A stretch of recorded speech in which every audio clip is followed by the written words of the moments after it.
All right, welcome everybody out there. Thanks for tuning in tonight. We got a lot planned for you, and as always, we got LW, the Mouth of Houston, on there. Gutters Pub, the philanthropist, the Instagram star, the the lady from all over. We got KJ, the studio recording artist over here, and joining us tonight we have Statements by Alex, who also does, I guess, what, actress, musician, content creator. I guess I can let you speak for yourself on that one.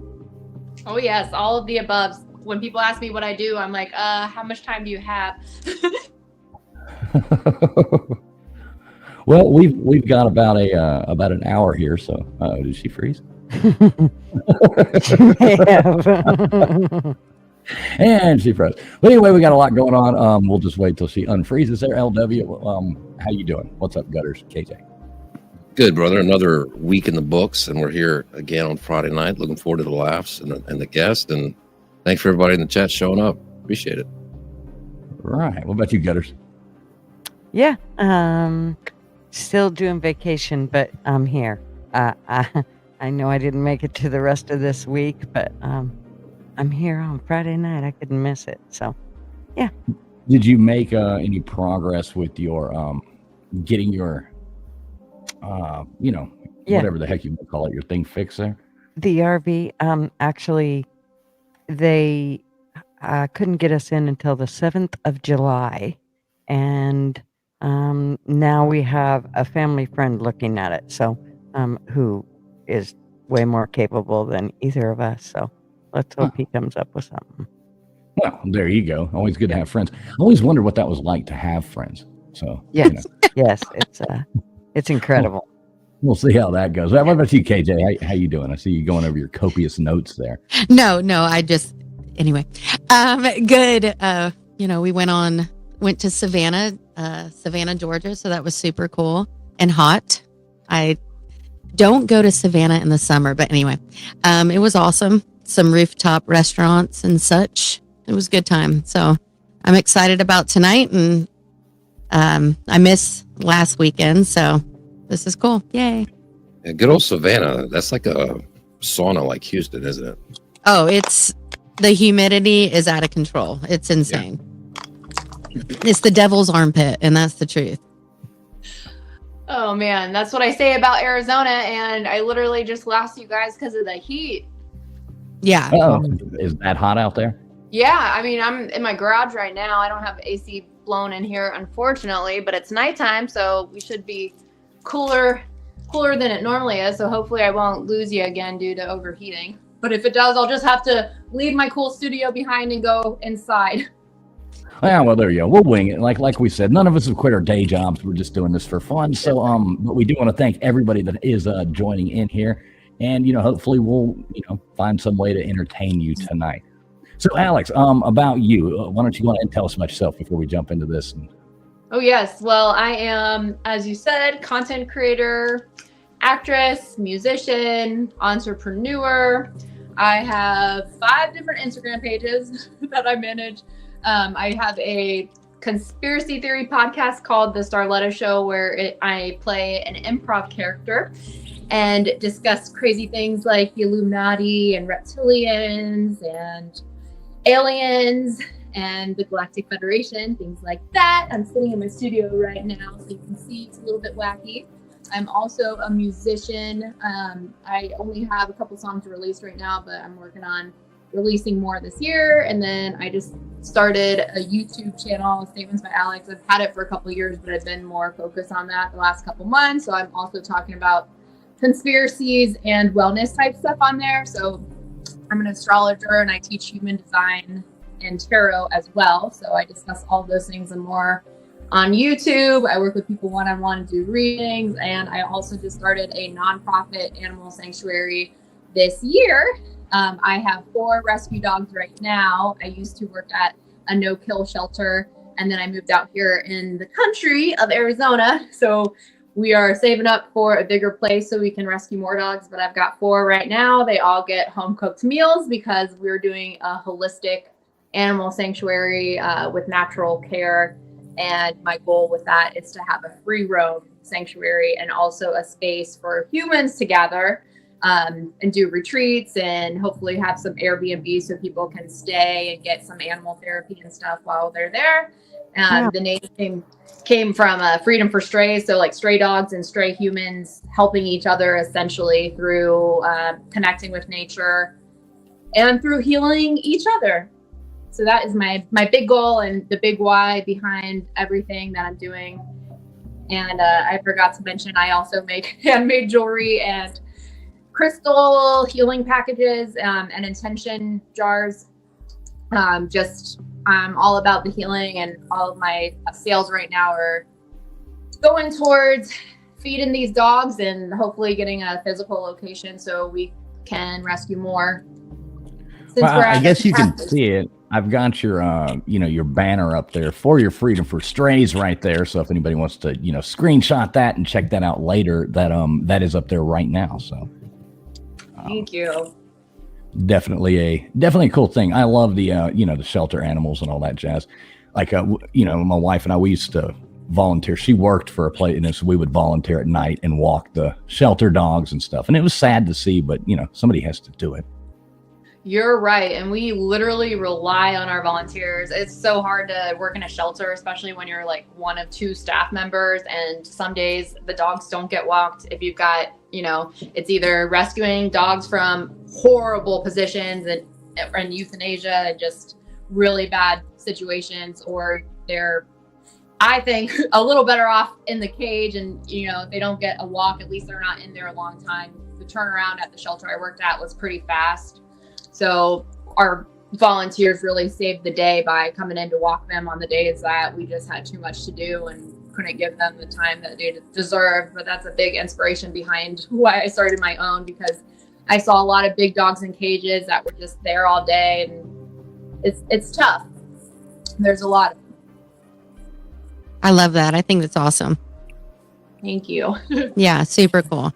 Yeah, somebody's got to take care of them. They, and it's a sad thing. And that's, I like when people, do adopt the dogs from the shelters and not just go out and. Oh, yeah, I have. Yeah. Oh, yeah. Yeah. Because most good, like I've always found the best animals are ones that find you, not you finding the animal. That's kind of the way I always look at that. Yep. I have 4. Yeah, there you go. The 4 of them have found you. So, all right, so before we go into any other stuff, I have to know a little bit more about Starletta, because, and if I got this little video you said I could play, kind of letting everybody know what this character is. You want to give them a heads up before I play a little bit of this, or Ooh. a Well, little background to it? What'd you say? I said a little background to it, something like that. Yes. Well, I like to say that Starletta is an entity that flows through me. I created Starletta when I was on a cross-country road trip right after COVID, and I went into a thrift shop and I found this wig that reminded me of Juliette Lewis mixed with Miley Cyrus. And when I put it on, I found that I was fearless enough to say anything, and I used it as a way to talk about how I really felt about what was going on during the pandemic, and started making these little videos, and then developed like a little tiny cult following for my hometown, and then just kept pursuing it, and then moved out to Arizona, and here we are. All right. Well, I won't play the whole thing, but I'll kind of skip through it. And maybe we can stop and you can kind of explain what's going on maybe. So anyway, without further ado, make sure the volume's turned up so people can hear this. And this is Starletta, and this is episode 1, I guess. So this kind of explains it the best. She had the talent. She had the dream. But when Starletta left her small town behind for Hollywood's bright lights, she stepped into a world far stranger than she ever imagined. A missing influencer, a trail of unanswered questions. Behind the glamour lies a mystery that no one, not even Starletta, saw coming. Where is Starletta? Howdy, partner, and welcome to the Starletta Show. I'm sure you can't help but notice Starletta has yet to show up for her own podcast again. And I'm afraid it's time to address the elephant in the room. Starletta hasn't been seen since August of 2024. We should have known better that Starletta's loyal fans would have recognized that we've been recycling content that was filmed in February of last year. Okay, so to preface that, so Starletta's gone missing. That's kind of the premise of this, right? Yep. And it's all based on true events. What probably a lot of new viewers don't know is that this show, Where is Starletta, started a couple years after I had a podcast on another channel. That the premise of that podcast was me with another guy who played an improv character kind of based on Theo Vaughn with like the 80s hair and trucker hats. And we would discuss Illuminati things and conspiracies. And then it was kind of weird. Life started to imitate art, and started meeting some people that were in real secret societies. And then some weird stuff started happening behind the scenes of the show. And then the show got canceled. And I moved on, or Starletta moved on with another organization to produce comedy shows. And then the energies of the Illuminati or whatever secret societies were following us around, infiltrated that, and then Starletta went missing. So the running theories are: did she get kidnapped by aliens, the Galactic Federation? Is she hiding in a bunker? Was she contacted by scientists or Freemasons who tried to expose or try to stop her from being the whistleblower that she was? We don't know. So we're going to uncover the clues together. And we also invite viewers to call in with their own theories if they have any theories about where Starletta could be. I like it. I like it. So I'm gonna hit play again for a second. Like I said, we won't watch it, but I'm just gonna skim through a little bit because some of this is it's, to me, I find it hilariously entertaining. So. Thank you.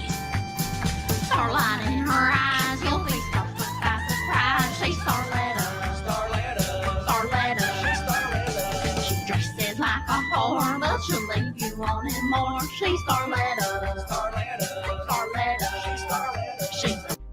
Now, and okay, so I love the voice there too. That's, pretty. Thank you. Now, did you do all the music yourself? I do. Yep. I do all of it. I'm a one-woman SNL, I like to say. I like it because, like, even here Because he blew out a candle. We'll have you play the song backwards? Not yet?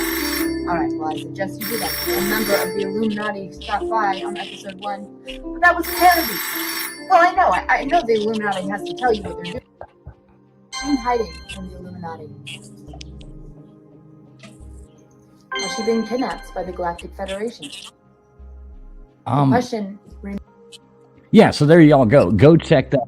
Nightbot will be dropping those links there where you can find links to the Starletta show and links to Alex's normal page as well. So Nightbot will be dropping those. And if you need to, you can just type Starletta with 2 T's into the chat and that will bring up the link to it. You can also type in Alex and that'll bring up the link to her other show as well. So it's all right there. Nightbot will do all the work for us. Same thing goes for LW Gutters, KJ. Yeah, so anybody got any questions about Starletta, LW Gutters, KJ? I am actually trying to help out with a little bit of audio problem here. I was talking with the mute button on. I apologize. Like I said, we didn't quit our day jobs, folks. We have not quit our day jobs. Exactly. So what do you have to say, LW? I was just going to say, what type of conspiracies do you cover on your show? Well, when we what's the biggest one that you like know the most about, or what you enjoyed doing the most on the Starletta show, or like the regular podcast or the yeah.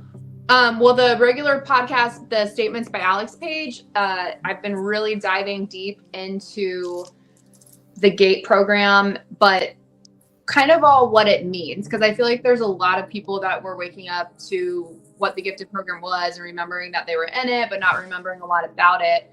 And there was a lot of weird theories circulating. So I started doing deep dives on my channel just to kind of help people make sense of things.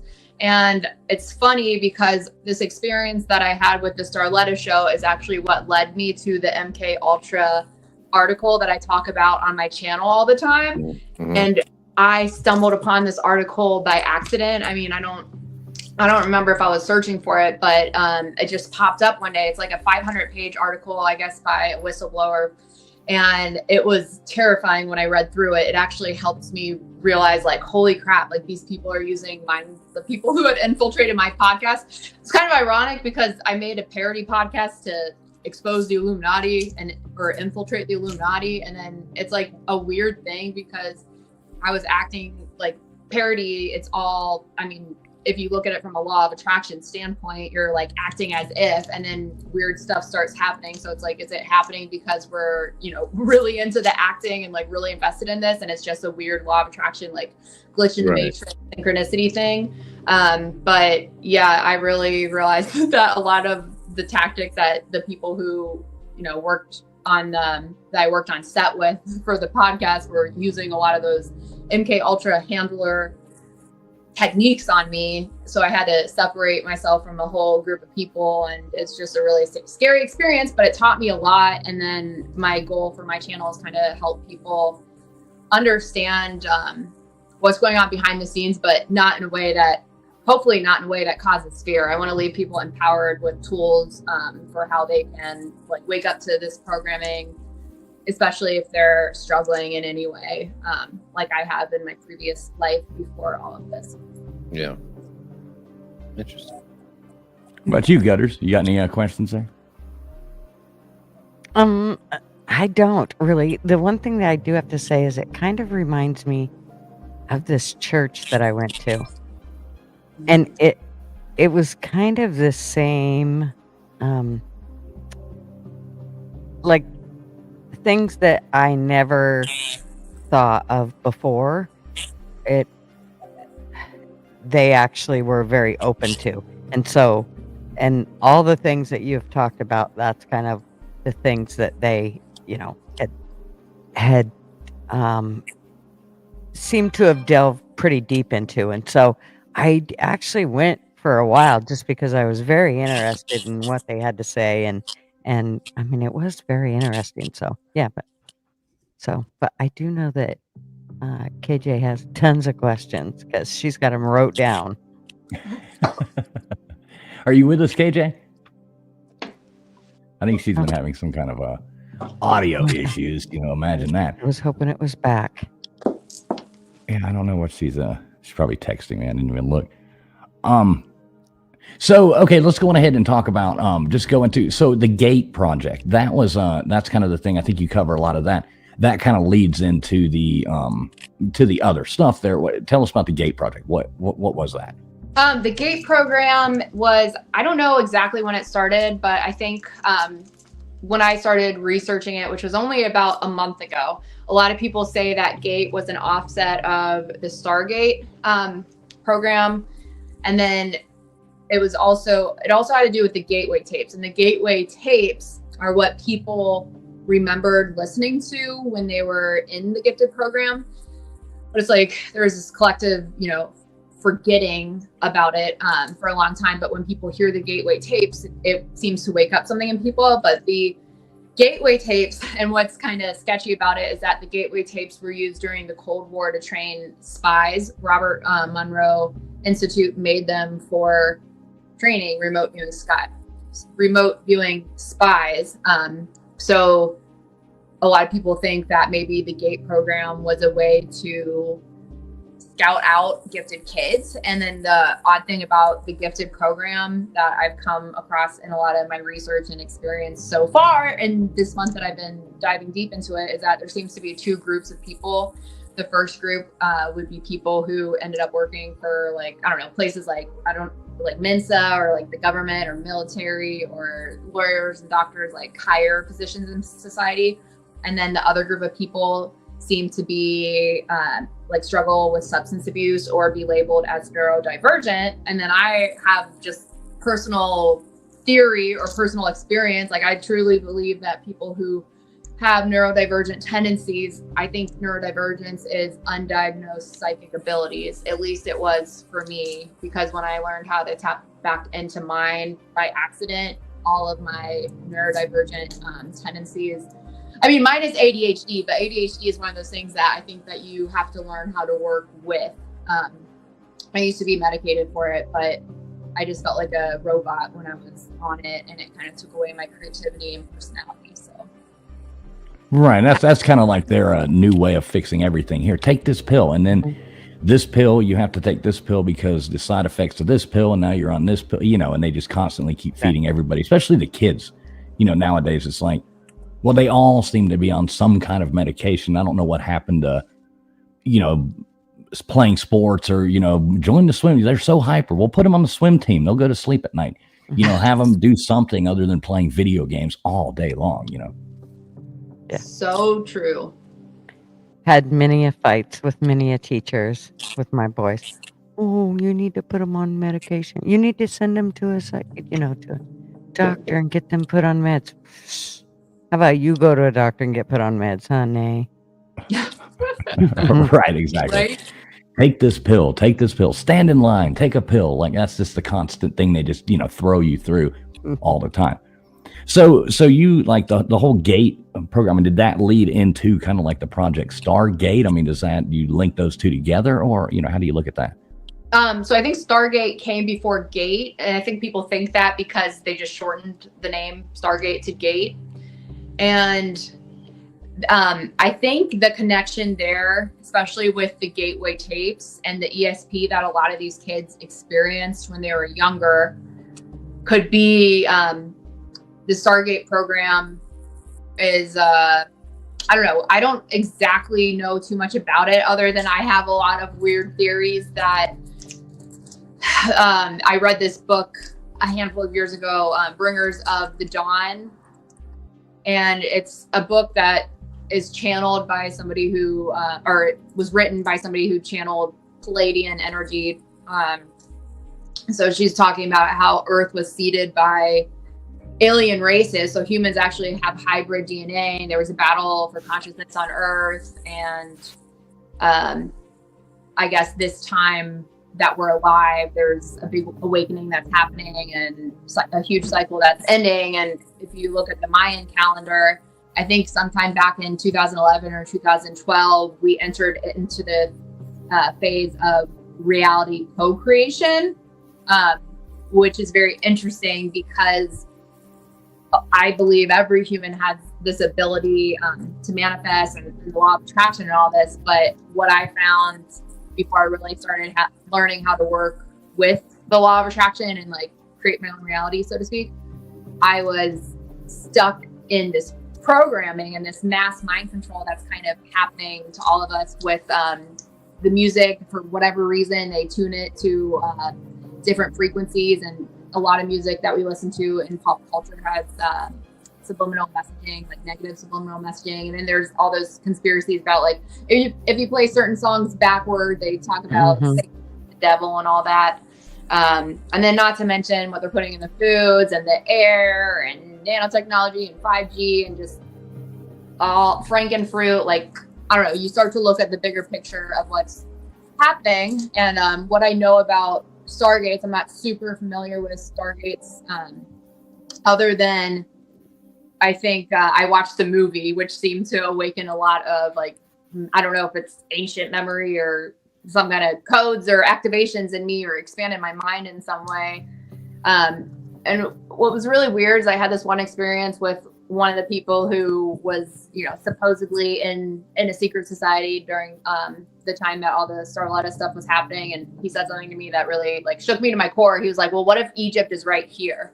And it kind of made me think, like, what if the Stargate, like all that stuff is happening now? Like, it's happening simultaneously with our reality. And then if you start to look back at Montauk Point, which was kind of a hidden government project, but I think it was happening around the same time MK Ultra was, and they were experimenting on gifted kids and all this, and they supposedly had alien technology that opened a wormhole, which would imply that there's, it would make sense for why people on a mass level experience the Mandela effect, and why we're missing time gaps and things don't add up, and it all kind of, at least in my mind, kind of like piece it all together, and like I don't know, it makes me question like, what is this? Are we living in a simulation? Or then you have a lot of spiritual teachers and people who channel energies. I say that in quotations because I think some people really do have that connection, and I think there's a lot of performance art out there and people that want to have that connection, or that just are doing it for whatever reason. But I really do think that there's alien disclosure coming, and then there's books like Imminent that was written by a guy who worked at the Pentagon, was talking about like essentially like how Earth is a gas station for UFOs. So then it makes you wonder like what exactly is going on here. Yeah, you spoke of the Mandela effect. That's interesting there, because there's so many things that you remember, and it's just like you look back and it's like, I swear that was the Bernstein Bears, or the Bernstein, and the whole Sex in the City, Sex and the City. There's so many of those things that you just know, or the mirror on the wall. Like I've looked at those, and so many of those are like, I swear that's what it was. I remember that so well. Yeah, but Then you mentioned like 2012 and stuff like that, and that's kind of, things were wacky before, but that's when everything after 2012 started getting really wacky. Right. Mm-hmm. Yeah. And I know for me in my personal life, like I used to, like I've been writing music forever. And I believe that people who write music, like for me, it feels like an ability that, I don't know if you guys experience anything like this, where you like, this is going to sound crazy. Like you have a voice in your head, but I don't know if it's your higher self or it's that voice that has a conversation with you, but it's like a voice or an energy that seems to come through from time to time. But when I'm writing music, sometimes I'll just hear a song in my head. I don't even, I'm not even trying to consciously write it, but it feels more like a stream of consciousness that I'm trying to tap into, right. Which is interesting because have you guys heard of the double slit experiment, where two scientists were observing a wave particle, and the wave particle acted differently based on who was observing it. And then I think like quantum physics, or the whole idea, I think it's quantum physics or quantum mechanics or whatever, that everything exists as a possibility until it collapses into wave form. So in other words, like there's, all these different streams of consciousness and there's ideas and there's frequencies out there in the quantum field, but based on our own personal frequency, humans are like an antenna, and we pick up certain thought forms. And that's why there's people all over the world who sometimes tap into that stream of consciousness at the same time. So I think that's another way to explain like why a lot of creators right now tap into what they call Pleiadian channelings, or, they're communicating with extraterrestrials or whatever. I think all these people are tapped into the same frequency of energy. So it just kind of like, if you happen to be in the vibrational vicinity to receive it, then you can receive that idea. But I know for me back in 2012, before then, I felt like my life was just fate. Like everything that happened to me was out of my control. And then sometime after 2012, I noticed that there was finally movement in my life, because like an example would be that I always wanted to travel, but I was just stuck in Cincinnati, Ohio forever. And then 2011 or 2012, I got to go to Arizona for the first time. And then I started feeling like a little forward movement. And then if you look at a lot of these astrological portals and different astrological alignments, they kind of sync up with like big world events and different, points, at least in my own awakening, where it just seems like we're on this upward spiral of consciousness. And ever since, especially 2012, I feel like a lot of people are waking up to the fact that like we're more than our physical body, like we're spiritual beings having a human experience. And then I think a lot of people are also waking up with untapped psychic abilities that can look a lot like mental illness if you don't know how to use them, because it's not like anybody teaches you in school like, oh, this is what those dreams could mean, this is how you can control them in a positive way. Yeah, definitely not the thing they teach you in school. Mrs. Mack, thank you very much for the $20 super chat there. Really appreciate it. Hope you had a happy birthday too, Mrs. Mack. Always appreciate you. Thank you so much. Yeah, and a lot of people, I don't know, maybe some people out there listening don't really understand, like Project Stargate. That was, that was based. This isn't my wheelhouse. We kind of all have our different things that we like more, like know more about. I'm more into like the ancient civilizations and stuff. But Project Stargate was Kurt Russell going the movie Stargate, yeah. Right. But no, it was about like basically like remote viewing and things like that, right? It was like you had who was the one guy? Okay, that's right. I was gonna say I feel like I need to like look it up again. My mind is kind of overloaded from everything I've been researching the last couple of days. But I know the gateway tapes were the Cold War remote viewing because they were trying to keep up with the other countries that were, I think, China, or the Soviet Union, like they were already. I know China was involved. I think China had some secret program where they were already training their, kids to be remote viewers. But I think they target kids because kids are in different brainwaves. You're in a different brainwave between the ages of 0 and 3, especially. But then from 3 to 7, you're still in a state of mind where you can be really easily programmed.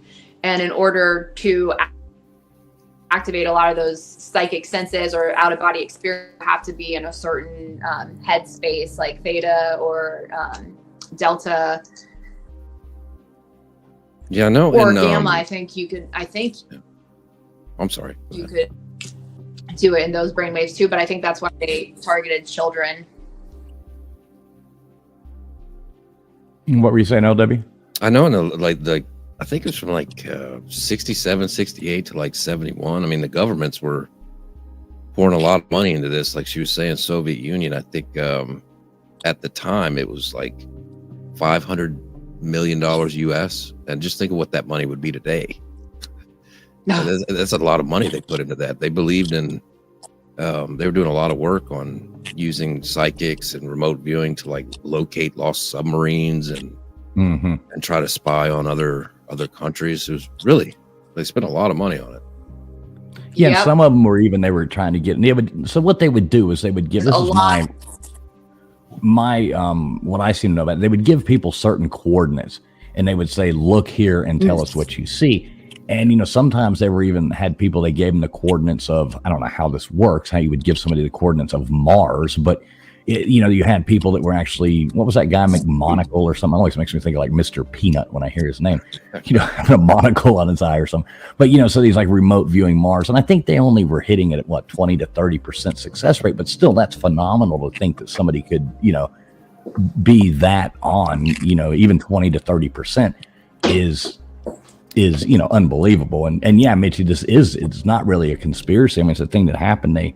When they finally did the CIA dumps, I think, what was it, 12 million documents or something that the CIA had on this, and I'm sure it's still going on now. They say they shut it down in 95, but the government never shuts anything down.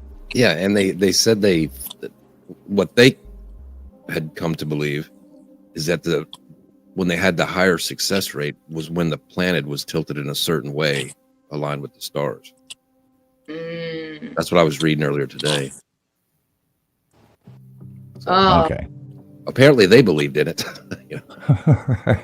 I was gonna say, once you start digging into secret societies and stuff, and a lot of these cults and different religious groups, especially the ones that are a little more nefarious, there's definitely a lot of secret societies that worship the planet Saturn, and a lot of people connect Saturn with the actual matrix kind of. Or Saturn, I've heard theories that Saturn is what's controlling us, or it's like a reincarnation soul trap. Have you guys heard that? Seen the videos where it's don't go towards the light, it's a soul trap. You'll just keep getting incarnated into Earth's reincarnation cycle. And supposedly our souls are supposed to, be able to go other places after we die. But from what I've read in some of these more esoteric theories, that the alien races who supposedly are running, the shadow government or the elite government, or how people think that there's reptilians, Taylor Swift is a reptilian, or I don't know, Justin Bieber or whatever. I don't know what I think about all these things, but There's people out there that think that reptilians are walking among us already. I might believe the Taylor Swift one. Yeah, I might too. I don't know. One of the experiences about Hollywood, like you have to pay some kind of price to be famous. Like, and participate in some kind of ritual or something. And if you don't, then that's when you stop being famous and when you start getting the B-level movies. I think Val Kilmer was talking about that a lot right before he died. He probably was like, well, I'm dying, so I'm going to start exposing this stuff. But he's a good example of somebody who had a really good, strong career. I think what was that, like the 90s, and then out of nowhere he started doing a lot of movies that were flopping. And then I just saw a video from Jamie Kennedy. He was pretty big doing The Mask, before he did The Mask, Scream and Jamie Kennedy Experiment or whatever. I forget what else he was in. Malibu's Most Wanted. He was in a bunch of stuff. I remember he was like really famous and popular at one point, and then I think he did The Mask, and I saw him make a video I think today. He was saying, is that because I turned down the $1 million offer because I didn't want to do whatever, and was that them getting back at me to make me do a movie that flops? I don't know, wouldn't put it past them. Right. But yep. I always hate when I'm muted and I start talking. I said I'm like talking away. It's like being muted. But and then so with the Montauk, I mean, do you know much about that? Is that? Yes. So Montauk, I was telling you guys before, I didn't know anything about Montauk. I kind of discovered it by accident. I was sleeping back in February, and I woke up like 2 or 3 nights in a row at 4 a.m., like 4:15 in the morning, to the song Play Crack the Sky by Brand New. And the lyrics start out, we sent out the SOS call. It was 4:15 in the morning. So I didn't think anything of it the first 2 nights. And then, or the first night, I don't know. I feel like it was 3 nights, but it might have just been 2. But I remember like after hearing it a couple times, I'm like, maybe there's something to this and I should look it up. So I looked up the lyrics. Montauk Point really stuck out to me. So then I Googled, what is Montauk Point? And then I saw that Montauk Point was a place where they were doing a lot of experiments on gifted children. And that is where the show Stranger Things came from. And I think that is very interesting because I'm an 80s baby. And it's interesting to me that that show was set in the 80s, almost like it's a message for us. Like this stuff was really going on. And Montauk Point, I think they were active, I want to say it was like 60s and 70s. It was around the time MK Ultra was like really before they shut it all down. So they were doing all sorts of experiments on people with mind control and different types of drugs, like acid. I think LSD was a big one. I think probably marijuana and mixing things with alcohol and just all sorts of different substances.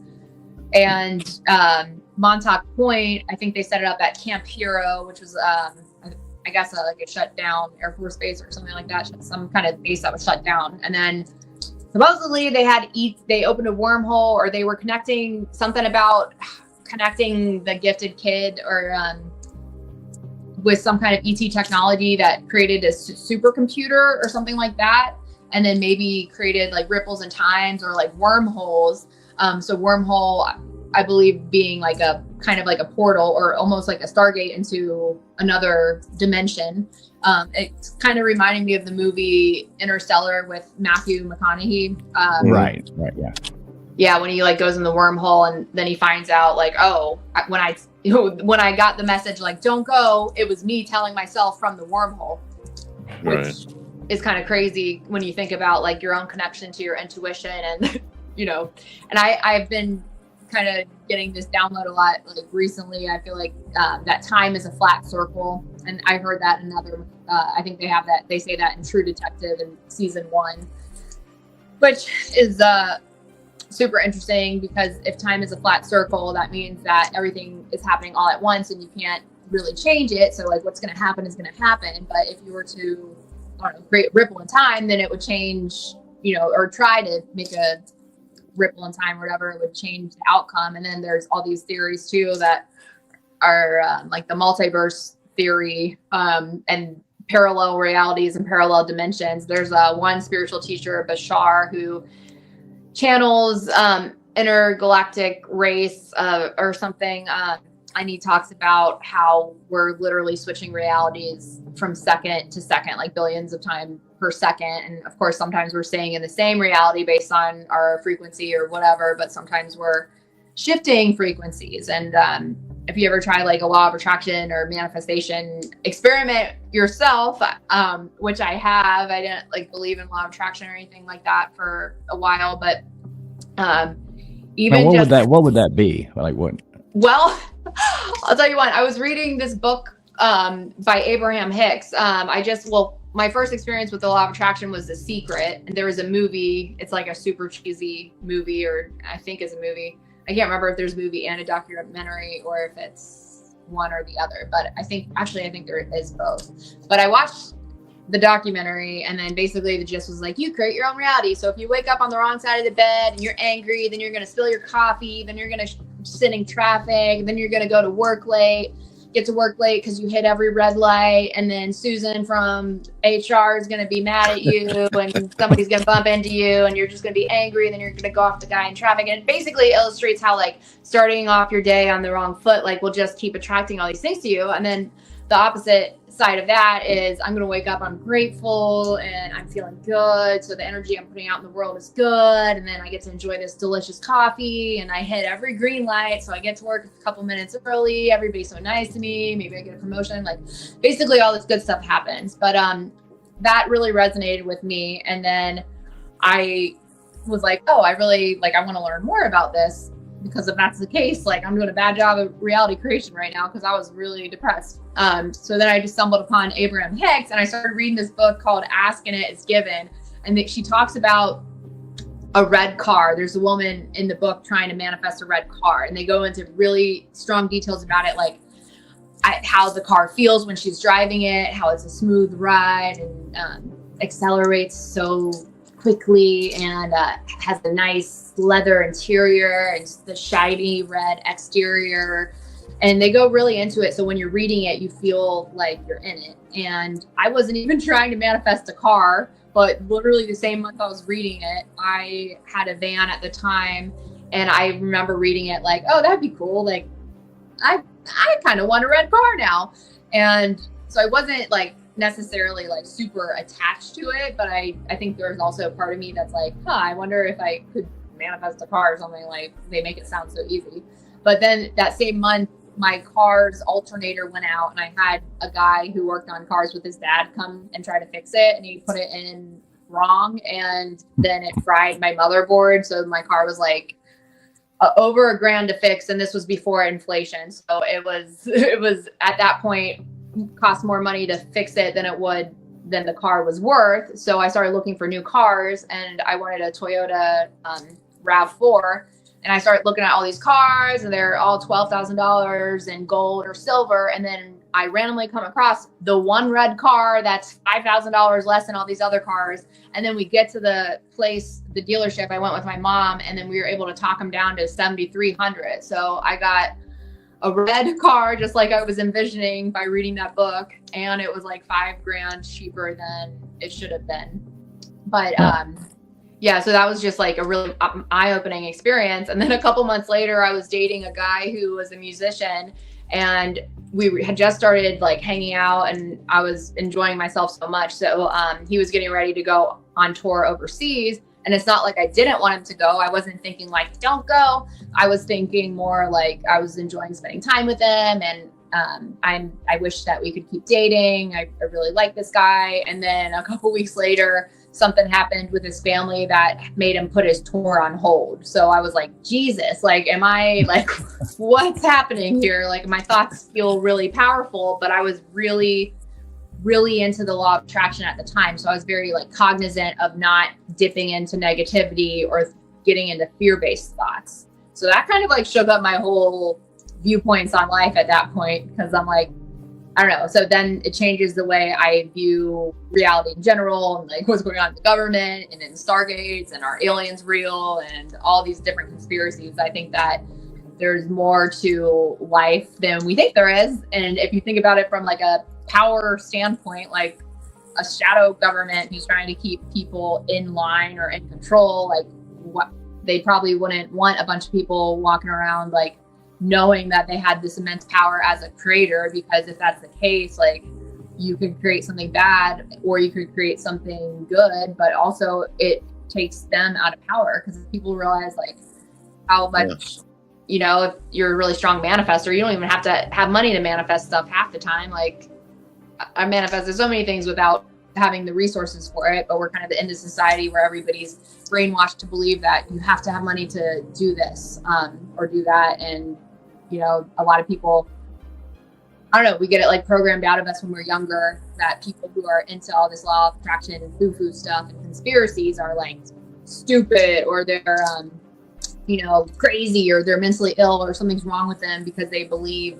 in these things. But in reality, if you really, you know, open your mind, you're more open-minded. I don't know. I think open-mindedness is a sign of intelligence because you're inspired to try new things, and then you might actually blow yourself away with some of the new things that you try or that you learn, and then your life just might get better. I agree with a lot of what you just said there. I absolutely do. Mm-hmm. Thanks. Yeah, it's a good thing. Good thing to agree. You got any questions on it? Gutters, are you still with us? Yep. Oh, okay. Sure. Just haven't seen or heard you in a while. KJ, did you manage to figure out what was going on there? I think she's just there in spirit. KJ's had some kind of audio crash issues, I think. But you know, she started out on the wrong here. foot Can you this hear me? morning. That's what happened. Right? Just kidding. I'm here. Okay, we can actually hear KJ. What happened here? What happened there, KJ? What happened to Let's not talk about it. We're still, it's still work in progress. you? All right. Well, at least we can hear you. So you know that's a plus. You're back now. You got any questions about any of this stuff so far, or anything to add to this since we got you here? Hold on. Not yet. Honestly, not yet. There's just really so much, and I kind of unfortunately missed a little bit of it because I was working on some audio stuff, and I apologize, Alex. Oh, that's okay. So frustrating. I was like beating my head against the wall. It's not even funny. I feel ya. Yeah. So anyway, I'll just listen on. Okay. What about you, Gutters or LW? Anybody? Well, you were talking about some of those things. It always goes back to the 60s and 70s. It seems like that's when they really amped up some crazy stuff. And you think about how crazy the 60s were. Where like, you know, you had the president killed, you had his brother killed, you had Martin Luther King killed. All these crazy things happened, and all these secret programs, and it was a wild decade, the 60s. Yep. And they also say that in the like 60s and 70s were some of the first waves of Indigo souls. So Indigo souls, have you guys heard of Indigo children? No. It was another spiritual teacher, Dolores Cannon. I don't know if she's the one who originally coined it. There's also another guy, I think his name's like Chiron or something, or Cryon, maybe. He's a channel. But they talk about a wave of souls that were Dolores Cannon noticed a lot of the children in the 80s and 90s had a lot of the same personality traits that were different than anything she experienced before. So it was like this group of children that were incredibly spiritually gifted with some kind of ESP, but they often often came to her with either ADHD or autism or Asperger's or some kind of mental illness, and they often struggled with addiction later on in life, and they often were rebellious against authority. And they came here with a really strong sense of purpose, like they were here on a mission. But if you know anything about the chakras, there's 7 chakras, and the indigo color is your third eye. It's the pineal gland, which they say is calcified, or it's pretty much turned off in a lot of human beings, because when you are really focused into, keeping the pineal gland or your third eye active, that's when you start to open the third eye and have more experiences in the astral realm. Whether that's like an out of body experience or astral traveling, or you start seeing auras, or you start getting like, I don't know, I call them downloads, but it's like thoughts or feelings about other people, and you just know it because you know it. You feel like you know it because you know it. But then when somebody confirms it to you, then you know that you know it, and you're not just crazy and making it up. But they say the first wave of these souls came in sometime in the 60s and 70s. So it's just interesting, because if you're like really going down the rabbit hole of crazy conspiracy theories, and you want to go back to that book, Bringers of the Dawn, where they talk about how humans are hybrids. We've got DNA strands from a bunch of different alien species, but only like I can't remember if it's 2% or like 2 out of 12 or 2, I don't know. Only a little bit of our DNA is turned on. So there's supposedly so much more potential for humanity, but we're kind of kept down here at a certain level, through the food, the water, the air, blah, blah, blah, television programming, radio programming, movies, all the things, trauma cycles. They say they separate, C-sections are very traumatic for babies. And then also a lot of that, the trauma cycles begin when we're children. If you know anything about psychology and attachment styles, where they talk about what's it called, like anxious style attachment or secure style attachment or avoidant. Most people in relationships are probably avoidant or anxious, so it's a little more rare actually to have a secure style attachment. But a lot of those anxious and secure or attachment, in theory, or in general, I mean, is created in your early childhood. According to psychologists, it has to do with the caretaker, whether or not your caretaker came to you when you were crying, or did they leave you on your own and you had to fend for yourself. That's the running theory. But if that's the case, then people are, a lot of us are still stuck in these trauma bonded or traumatic relationships, even in adulthood, where we're often the runner or the chaser in our relationships. Yeah, I've heard about those stories where they would do studies on babies from orphans and stuff like that. Okay, sorry, but yeah, like, did I lose my camera? Okay, there we go. But yeah, like that wave of souls came in the 60s and 70s, and they've been, they as in reptilian overlords or negative species that don't have good intentions for humanity. I saw another documentary about it might have been about like the Catholic Church or something, but like they pricked the heel of every child. I think that might be even in the Bible, but I read this really traumatizing thing that was talking about how every child, when they're born, like your heel is pricked and your blood is already in the system. And then there's a lot of like secret societies out there that use blood to keep people stuck, or they use it for their rituals. And then there's even like stories on YouTube now of people talking about vampire cults in Arizona. And the most disturbing thing about that is when the guy was talking about the guy who led the ritual, he described him, and the guy looked super similar to one of the guys that I knew out here that was, I'm saying supposedly in a secret society because I have no way of knowing, but I just, based on like what other people told me or what he had revealed to me. So yeah, I know I'm going all around ADD tangent, but all of that to say, if that is really a thing, like these overlords are controlling society, then maybe all of the government stuff started happening around that time because they were starting to notice the new souls coming on the planet who are here to help with the transition. Because the other thing is we're in the age of Aquarius now. We just, I think they say maybe we officially moved into the age of Aquarius probably back in 2020, which I think is interesting because a lot of people had awakenings then.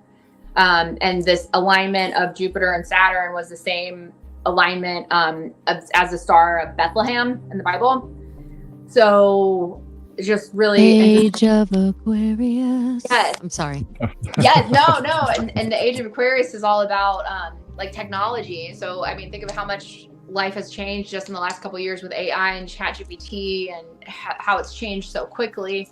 And all that stuff started coming out, like, I think it was like 2021. I don't know when the first AI stuff started coming, but Age of Aquarius is about technology, but it's also about community and unity. And then you also look at the rise and all these people who want to do intentional living and homesteads and eco villages and stuff like that. So you start to, pay attention to the astrology And you know, I just a lot of spiritual teachers I follow just say that there's younger, or I guess I don't know, the younger people on the planet are supposedly older souls, or they're new souls from other worlds, and they have different light bodies or different DNA activated than us regular humans, because they're here to usher in the new age, which is going to be apparently more ET friendly or more technology friendly. I mean, they're already talking about like friggin' Ready Player One stuff being an actual reality with like Facebook and the meta world, and Neuralink and all these things that are probably going to happen in the next 10 years less. So we may be living in a completely different world. And then if the New World Order, if that ends up being a thing, and the one world government and the smart cities are already building them out here in Buckeye, and the data centers are taking up so much energy and resources to have those AI data centers. So it's all like they just ripped down a bunch of open land out here, and all the coyotes are coming into the neighborhood now because they don't have anywhere to go. If you look at, it's hard to imagine. If you look at where, like, as far as technology goes, where we were, say, 100 years ago, and what's happened in the past 100 years, then you look back, 2,000 years and the slow grow. And now, I mean, it has shot up in the past, 50 years, it's gone so much, but in the past 8 years, 7 years, I mean, it's going so fast. You can only imagine it's either got to level off, or, I mean, it's almost unfathomable where it'll end up at from that point. Right. If you took somebody who died in 1910 and brought them to 2025 and showed, they would think we were all aliens. Yes. Exactly. Maybe they'd be right. They could be. Mm-hmm.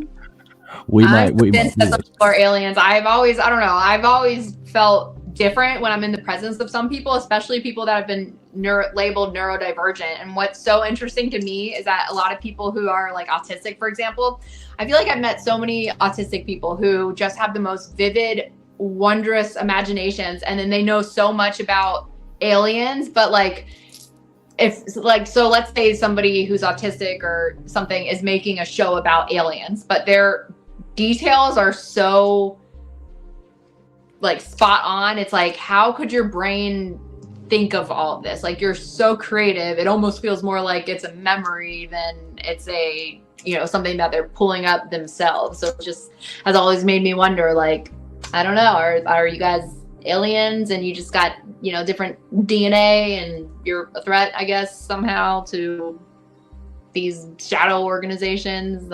I don't know. Yeah, it's scary. Gutters, you got any input on that? No, I don't. But I see that people in chat are starting to like, oh, she's wanting info on MK Ultra, and so I think there's definitely some definite interest here. Oh, I haven't read anything in the chat. Is anybody else keeping track of that? Kind of. I was working some other stuff there. The chat's flowing pretty good. We're live. We do want to say thanks to everybody out there listening. This is live over on X. It's live on Gutters Pub channel. It's live on LWs. And obviously, it's live over here, Traveling Fools. So lots of different chats coming in from every different place. But yeah, nice of all y'all to tune in. We really appreciate all y'all being here. We'll get to some of your questions here in a few. And maybe even if Alex is cool with that, we can drop a link. And if anybody wants to come up, we can do that here in a minute. That might be interesting. If anybody wants to come up one at a time and ask any questions or anything like that, that could be cool as well. Alex, I got one question I have to ask you. So talking about things that happened in the 60s, and we spent a long time last week and we were talking about this and we were asking every different person that came on the panel. So I'm curious, did we or did we not land on the moon in 1969? I feel like no. I like it. Yeah, especially when you go back and like watch it, and then they just made the movie about it. And then they say in Hollywood, like, the way that the elite get away with stuff is telling you exactly what they're gonna do. So then they made the movie about it, like, to tell us. Right. I mean, I have trouble. Like, do you believe we ever went, or do you believe, like, what I'm saying? Like, do you believe we went later? Like, say, according to the government, we went to the moon, 6 times, and 12 Americans have walked on the moon. why they never talk about 2, 3, 4, or 5 or 6. I guess people just lost interest in like the most fascinating thing humankind could ever do, and they just kind of forgot about it. And now, now they say we lost the technology, we erased over the original tapes, we blah blah blah blah blah. It just makes it hard to believe. What do you think on that? Well, I have a really weird, outrageous, outside of the box thought on this, and I'm only saying this because I realize, I don't know if this is just me, but have you guys does the moon look different and the sun looks different now, and the stars look different in the last couple of years? I noticed, especially out here in Buckeye, the moon will be different shapes and different sizes than I ever noticed that it was in the past. So I don't know if I just wasn't paying attention, in years past, or if it seems like I don't know, the axis of the moon changed, or sometimes the size of it, sometimes I don't know. I can't think of the word I'm thinking of, but it just looks different. And then the stars, they're always they move so weird out here. And I don't know if it's because I live in farm, kind of out in the middle of nowhere. So maybe there's less light pollution. So I noticed this stuff. And then I noticed the sun the other day. If you look directly in the sun, it looks like a black hole in the sky that light is shining through. So when you think about the sun and the moon and eclipse, I think I might have heard this from somebody else, how the moon is kind of maybe projecting reality, sun is consciousness, and the light that's coming on the planet, there's actually science behind this with human design. Have you guys ever heard of that? No. You care to elaborate? Yes. So human design is they call it a pseudoscience, but is discovered in 1987. Again, 87, the 80s, the same with Montauk Point and MK Ultra, all that stuff was active then. But so discovered in 1987. And by this guy who was on a spiritual trip to Ibiza, Spain, which is supposedly, or I think it is, on a ley line. So ley lines are active points in Earth's grid that more spiritual activity takes place on, and then it's connected to places like Stonehenge, or is the Grand Canyon on a ley line maybe? But maybe. All these. I know Ibiza has some really kick-ass pool parties though. I Nice. do know that. So, but Ibiza being a place that these energies are more likely to have that kind of spiritual experience there. So he heard what he called the voice, which is a voice that he heard in his head, and he downloaded the system of human design, aka he learned all this stuff and over the course of 8 days. So it combines I Ching, which is there's 64 hexagrams, which correlate with DNA codons. Hold on, I lost my light. 1 second. So Katie, you back with us now? Yes. Okay. Okay. Wow, look at that. We got you back. Sorry. So the I Ching hexagram, there's 64 in it, correlates with your DNA codons. So there are different strands of DNA that you have activated, and then the 7 chakras, or the chakra system, and then Kabbalah, the tree of life, and astrology. So neutrinos are subatomic particles that travel almost as fast as the speed of light. They're smaller than an atom, but they contain information. And they're ejected from the sun and stars, and some from Jupiter, and they are traveling through the atmosphere, through other planetary bodies. They're gathering information, and then we're absorbing them through our skin. So our DNA is also being affected by these neutrinos. So if you think about the Schumann resonance or whatever, when it starts acting crazy, I don't know a lot about Schumann resonance, but I recently was looking into it, and I noticed that on certain days when certain energies are higher, or the colors are different, I feel really drained or really tired. And from a human design standpoint, it makes sense to me, because I feel like I'm a person who's always been really affected by, what I know about the planets. It's not like I live my life by it, but a lot of times if I'm feeling a little off, I'll just out of curiosity be like, I wonder what's going on with the moon today. And then I'm like, oh, okay, well that makes sense, because I'm definitely feeling the energies of that planet. And I do readings. I have been doing human design astrology readings, astrology readings for over a decade now, but human design in the last 5 years. So I noticed a trend among my clients too, more and more people are really connecting to this stuff. And now I forget why we brought up human design. I get on these ADD tangents, I forget. Does anybody remember why I brought it up? I'm not sure, but it's interesting. I've never really looked into that much at all.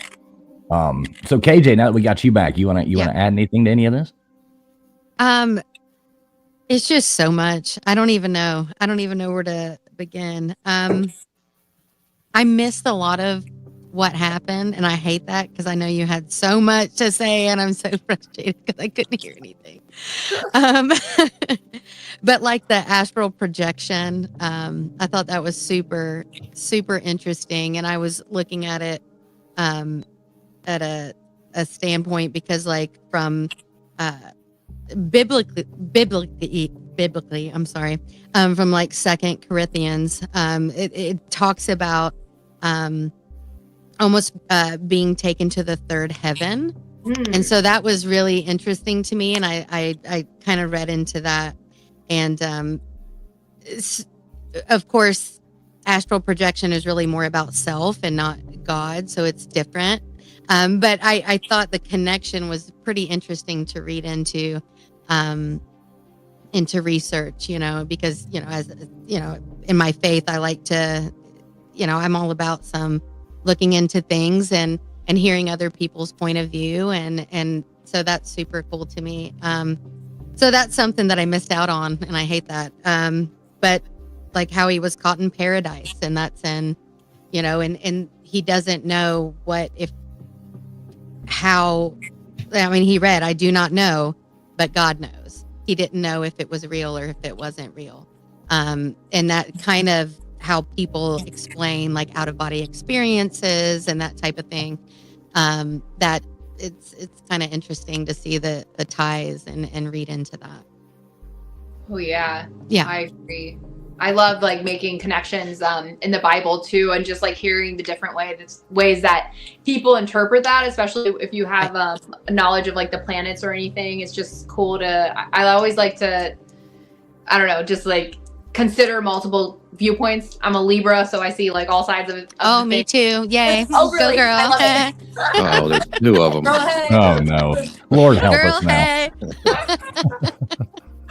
But yeah, I'm super into, and I'm a Sagittarius rising, so I'm all about like learning and just different perspectives. So I think I've been really into like Bible interpretations and stuff lately. I have never read the Bible in full, Right? But I do own one, and from time to time I'll go like. Well, this is I'm just getting like really digging in my age now. Like I'm really trying to research and like get my own understanding instead of everybody else's interpretation. Exactly. That's like the point I came from too. I think there's so many different like churches and organizations that interpret it differently. So I think it's definitely important to have our own perspective on it. And then I always feel like your intuition knows best. So if something causes fear, then I avoid it. And if something causes like hope or curiosity or like positive feelings, then I'm more likely to believe it. Right. I'm a 39-year-old Virgo.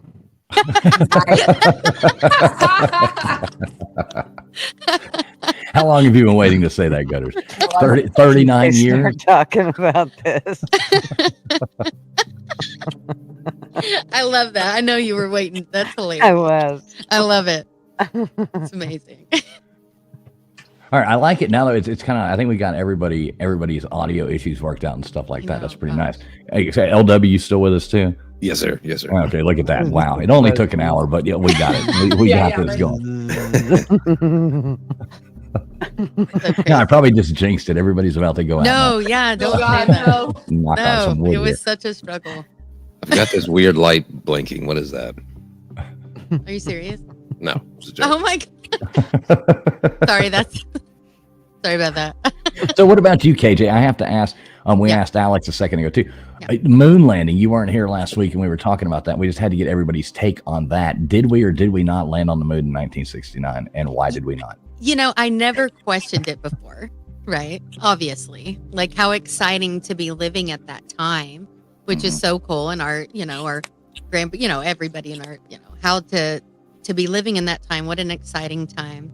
And then now you're like, holy they could have faked that shit. You know what I mean? So, I mean, my hope is that, we really did land on the moon. Like, I'm like, surely people are not that foolish. But then it's like, God, all the crap that is, I don't know. I thought that same way until I saw that popcorn maker they landed on the moon in. Mm-hmm. What, So you what's realized that? how foolish you were for looking at that and going, I believe they went there. I'm sure that's what they wrote in. Sure of it. So you don't believe? So TF, I don't know. What do you? Well, like we talked about last week, and like LW just said, that popcorn maker that they landed in, that lunar lander thing that went down, and that little buggy that got the seats for the lawn chairs from 1960s, ratchet strapped to them and the duct tape all over the lander. Jiffy Pop was It's pretty hard to believe that they floated that rickety thing down. That's so sad. Oh. I don't. That's just my opinion. Wait, I want to Do believe. you believe in Santa Claus? What the hell? Well, I'm serious. That's like saying, that's sad. You I'll don't just believe say in this, Santa Claus KJ. anymore. I said it last week on the show. Okay. I've been to NASA in Huntsville and the one in Houston, and I went to the one in Houston with somebody who thought I was crazy for thinking that we didn't land, and they looked at the stuff that we came back in and the displays and stuff like that, and the helmets and the boots and just everything, and they looked at me and they said, "No fucking way we went to the moon." Dude, I went to space camp in Huntsville. When was that? Last year? Fun. I swear. No, it So was like jealous. 5th grade. We stayed in like the bunkers and like did all this stuff. It was so much fun. But so I'm a professional astronaut. I know what I'm doing. Right. I was 11. Okay. But isn't it sad? What a I mean, luckily, my Nana will never hear this, but I'm sure that was an exciting time, I'm sure it was. I was trying to, bring up a picture of that on the hunting moon. country. Like, come on, how exciting at that time. I guess I just have trouble believing it. And Well, No, join I the agree. science project and let her explain it to us. I want to see her explain the science project to us. Do you remember when you were in school, KJ, and you had to take a science project? Like, Oh no, definitely not. wait till you see this. Hang on. Are you bringing up the old video? No, I was just trying to find a picture of this hunk of junk that. No, and I remember. And I hate to call it that. I hate to be mean, but okay, here we go. All right, I got to share this screen out here, and all right, here we go. All right, so here's this thing again. Let me pull this down. Wow. And you zoom in on this thing, and it's really hard to believe. Wait, you see the poster board on the side? Look at the poster board on the side, honey, up at the top. But back then, it wouldn't have been hard to believe. I guess. Dude, 100%. What are you talking about? You're finally watching something on TV in the room, like in your living room. Of course you would believe that. Do you guys know anything about flat Earth theory? Well, please proceed. Please proceed. Now we're starting to have fun. I was gonna say I don't know so much about it, except I've had people explain it to me, and and then I started reading stuff about the firmament in the Bible, and I'm like, maybe it could make some sense. But flat Earth saying that we live in a dome, and then all the old maps that looked completely different than what we have now, and then the walls on Antarctica. And then how, I don't know, supposedly how Elon Musk is trying to, every time they have a rocket explosion or whatever, when people zoom in on it, it looks like it's in a dome. Like the way the explosion goes, it's kind of curves into you. So they're saying we can't break through the firmament. And then I think something about somewhere in the Bible, it says the water's above and below the firmament or something. So what's weird is when you look at stars in a telescope, I think it's stars and planets, they look flat. from what I remember. And then almost like the way water looks in a pool when you're shining light through water and it's all refracted on the bottom of a pool floor. So it's like, why do the stars look like that? And then I think what I was trying to get at earlier when I started talking about human design and the neutrinos and the Schumann resonance and how the sun looks like there's like literally a hole, like a black hole in the sky that light is shining through. And what's interesting is like consciousness spirals up like a wave, because if you think about people who do drugs and like psychedelic drugs, if you took all the acid in the world and you had all the secrets of the universe come into your mind at once and all of your DNA was activated at once, you would literally fry your circuits. So there's a reason, like if we are being watched by the watchers or angels and demons or extraterrestrials or whatever that heck else might be out there, it makes sense why they would want to control an awakening on Earth, because too much too soon can cause psychosis. So I think that's why, maybe that's why they're spraying stuff in the skies to like, prevent people from waking up too much, because light from the sun is literally consciousness. It literally carries light codes. So that what I was going to say about the moon, what I had heard from somebody, I forget the source or I forget where, but something that stuck with me was something about how the moon might be what's projecting the grids of the matrix, aka this frequency field that's around us. I don't know if that's like a physical grid, like with the satellites and the surveillance, whatever I can say the word, or if it's like an energetic grid or something that's keeping us humans locked in a certain level of consciousness. So that I just thought that was a fun and interesting theory to kind of think about, and something I'd be interested in diving in more, because I wish I remember where I heard that, but they were saying like the moon is a base or something, like almost like in Star Wars, like almost as like the Death Star. Yes, like a spaceship that's up there. Maybe that's why they faked the moon. Well, and the moon's fascinating. We've talked about the moon before, and it's just a fascinating thing. There's so many anomalies about it that don't make sense, like it being hollow and like it being, a lot of these things you think, oh, that's insane. I'm not, even going to give it any credence.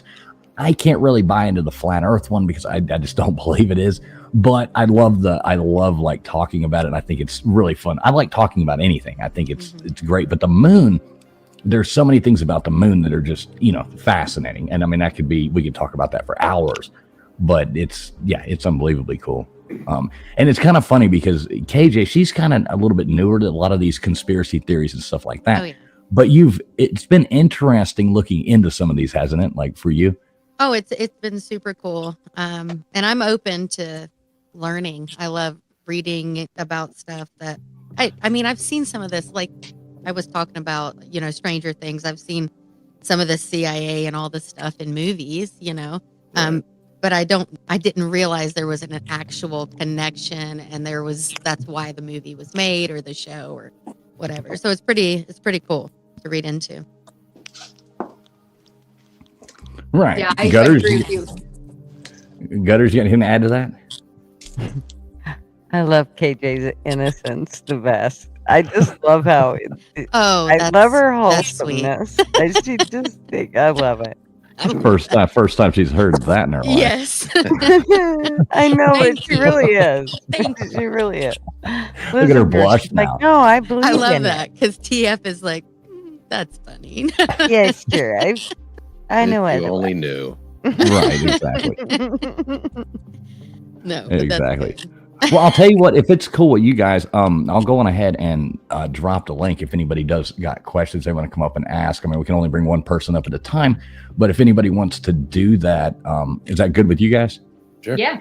Okay, cool. Just want to make sure before I do that.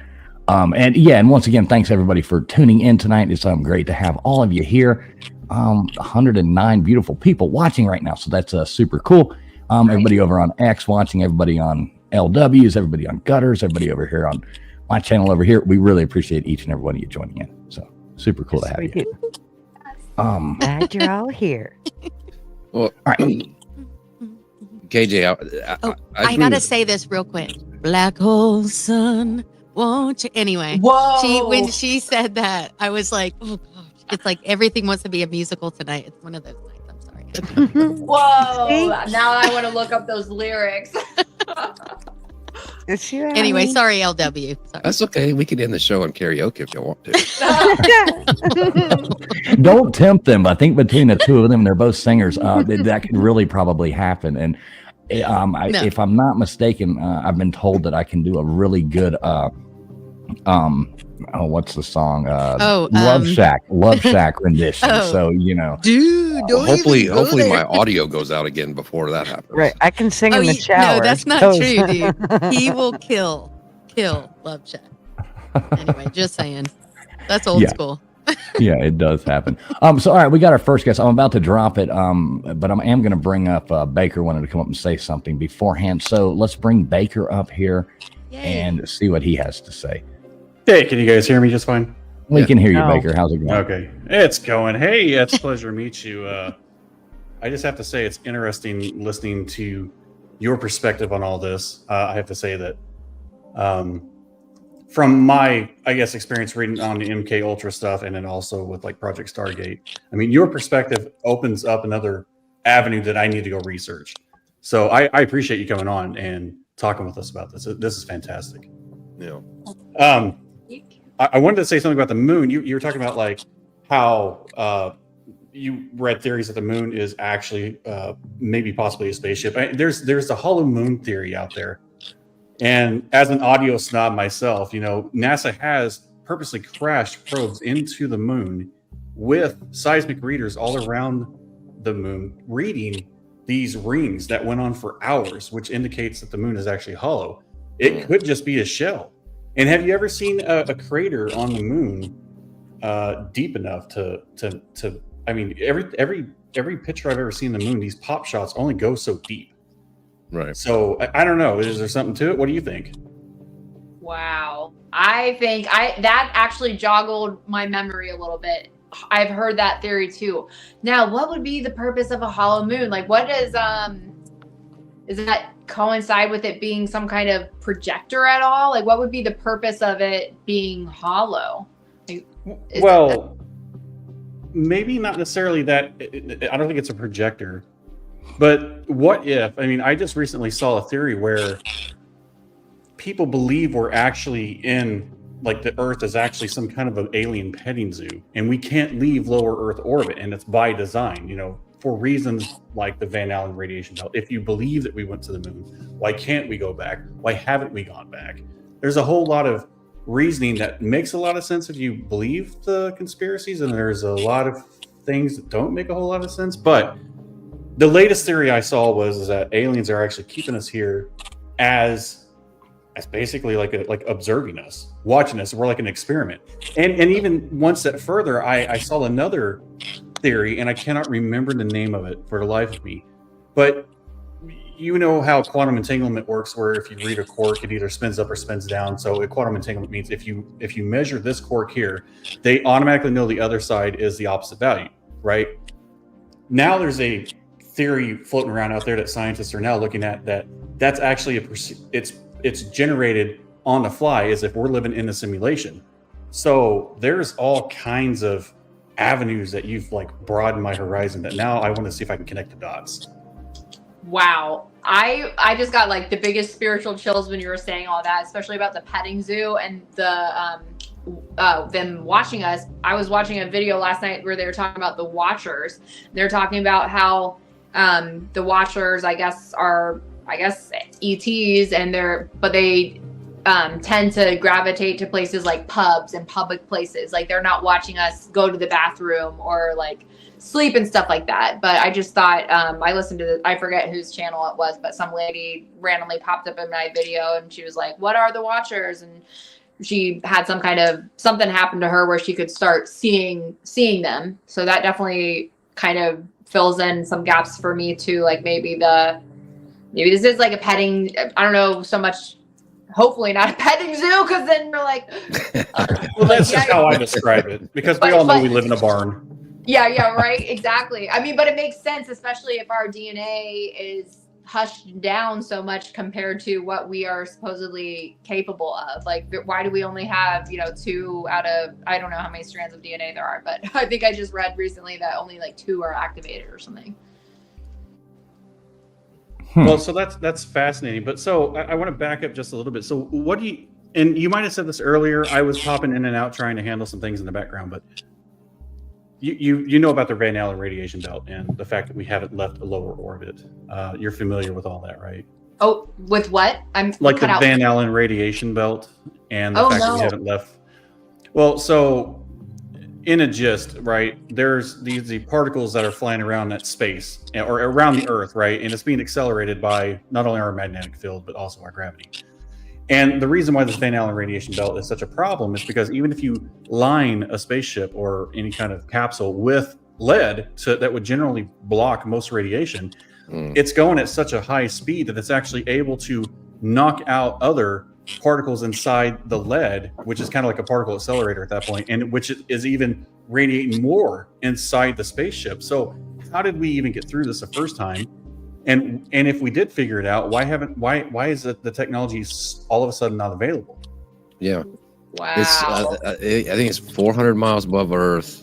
The ISS is like 250 miles above Earth. Yeah, that sounds right. Yeah. Yeah. There was some shuttle mission in the 80s. I forget which one. Is that they got too close to the 400 miles to the Van Allen, and they were getting lightheaded and sick, and they had like a big problem with that issue. So, it does make you wonder, they had that problem in the 80s, but yet, we sent somebody 238,000 miles away and they walked on the moon and played golf, Yeah, right. Dang. Yeah, Wow. it's a lot to take in there. And the radiation belt, that is, a very, and you even hear people talk about it like, well, maybe we'll figure out how to get past that. And you're like, well, I thought we already did that. And you're like, well, yeah, but we lost the technology. And we're like, well, there's still aluminum foil and, like they put that damn thing together, that module. We still got aluminum foil. We still got duct tape. So just, wrap that up on there if you can't duct it, right? Right. Like we said last time, is flex seal it. You'll be all right. Yeah, flex seal. Exactly. Jimmy May Hayes will get it all done for us.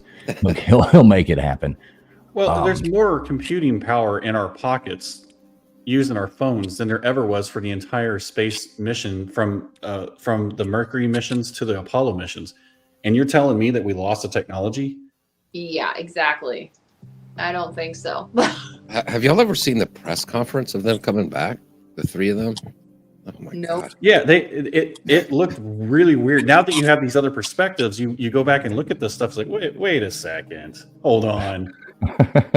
They were looking down at the table, playing with paperwork. Just they would barely look up. And I think it was Buzz Aldrin said something, or maybe it was the other way around. But Neil Armstrong and Buzz, somebody said something, and one of them shot him a look like, "Don't say that." And they just stopped talking. Like, it's very weird if you go back and watch that. Yeah, it doesn't. I know what you're talking about. It doesn't look as if it was people who just came back from the moon. Right. So, with that being said, with the project Stargate and like folks that were involved with CIA, like Ego Swan.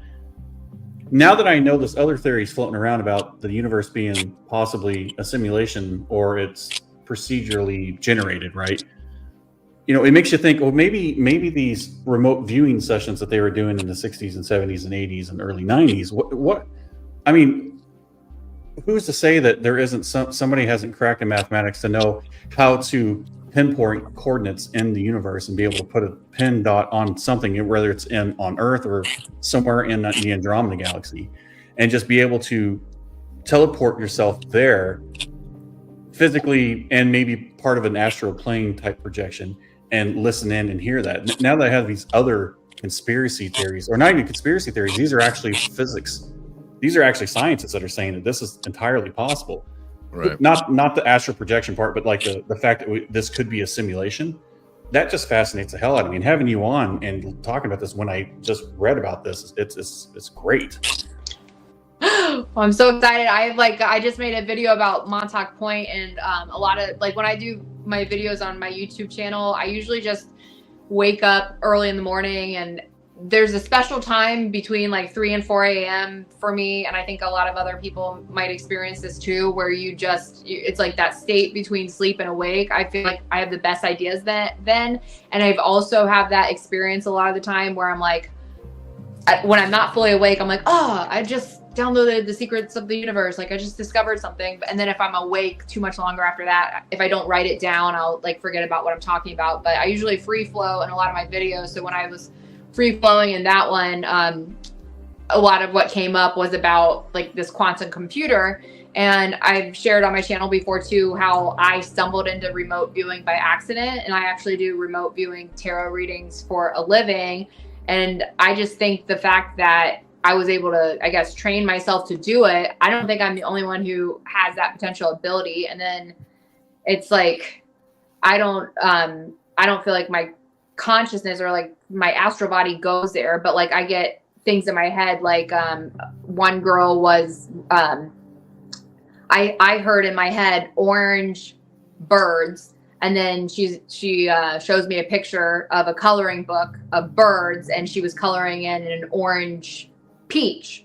And then another time I was reading for a guy and I had chills on my shins, on my legs, and I told him, and he was like, whoa, I've been having like shooting shin pain. So it's like if I can do stuff like that with practice, and like there's, you know, I have a long journey for like how I learned to do all that. And I think a lot of it has to do with like what you believe you're capable of as an individual. Because if you've been trained your whole life or programmed your whole life to think humans aren't magical, I can never do anything like that, only people in comic hero or whatever, superheroes and comic book people can do that. But if you come to something with an open mind and you're like, hey, like if other people can do it, why can't I? And then you actually put your intention there and can try it. I think humans are actually capable of a lot more. So they were using it for, you know, to spy on coordinates. And then the thing with remote viewing is unless you have somebody there to kind of verify whether or not it's true or not, like how do you tell the difference between someone's imagination? So how do they know when they're viewing the moon or like another planet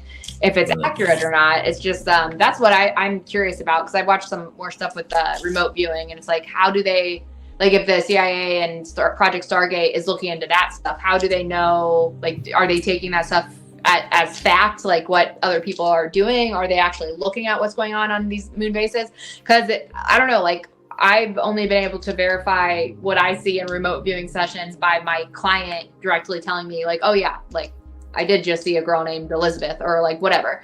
But so it's like, I've also tried to remote view other things. Like I had a weird experience the other day when I was listening to the Gateway tapes. And if, I don't know, when I meditate, like I can get in a really still place where I pretty much lose connection from my body, and my mind will be completely blank for a while. And then all of a sudden I receive a thought or something like comes through. And during that session, I didn't see my body or anything, but I saw like a Google Maps. I was shown an image of a Google map, and then felt like I don't know if I was flying over it, but you know how when you zoom in on a map, you see, you know, the trees are getting bigger, and it took me to a coordinate that was like green out in the middle of nowhere.